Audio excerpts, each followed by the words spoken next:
Sir, BJP भी जन घेराव और उनके माध्यम से सीपी जोशी अपने आप को एस्टेब्लिश कर रहे हैं पूरे राजस्थान में। तो क्या लगता है कि बीजेपी अब इस चुनाव का, जो कांग्रेस ने जिस तरह से प्रभारी बांटे हैं, बीजेपी भी अब संगठन का विस्तार करेगी? एससी तबके का बड़ा एक प्रतिनिधित्व बीजेपी में नहीं है। जो है वो जो हमारे पास सूचना है, और थिंक 360 ने पहले भी कहा था, गुजरात चुनाव के बाद ये तैयारी थी, लेकिन चूंकि कर्नाटक एक टफ बैटल है बीजेपी के लिए, वहाँ पे आपको सरकार बचाए रखनी है जी।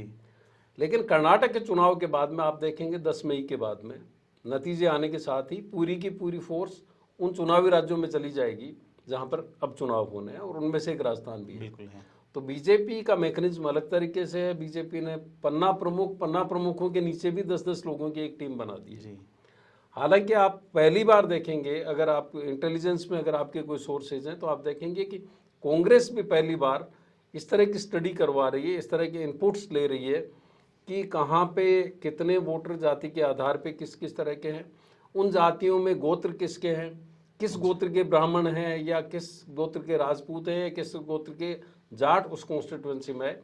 इस लेवल पे माइक्रो स्टडी कांग्रेस करवा रही है। मतलब अब हरिद्वार के पंडों के अलावा और भी कोई गोत्र पूछ रहा है वो सरकारी स्तर पर जी।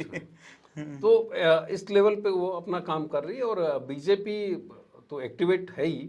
आज सतीश पूनिया पहले भले ही अध्यक्ष नहीं हो, लेकिन कोविड काल में भी जो यहाँ पे संगठन के कर्ता धर्ता हैं बीजेपी के, चंद्रशेखर, उनके नेतृत्व में बीजेपी ने बड़ा काम कर लिया था, और अब उस जो काम किया था उन्होंने संगठन के स्तर पर, उसको जन समर्थन के तौर पे, जनता के जुड़ाव के तौर पे, अब वो इस तरह की जन आक्रोश सभाओं के जरिए वो अब जनता के बीच में पहुंच रहे हैं। और चूंकि अब नई जिम्मेदारी मिली सीपी जोशी को, तो वो अलग तरह से इस काम को करना चाहते हैं। तो ये था आज का धारा प्रवाह, और हमारे साथ थे वरिष्ठ साथी श्रीपाल सक्तावत जी।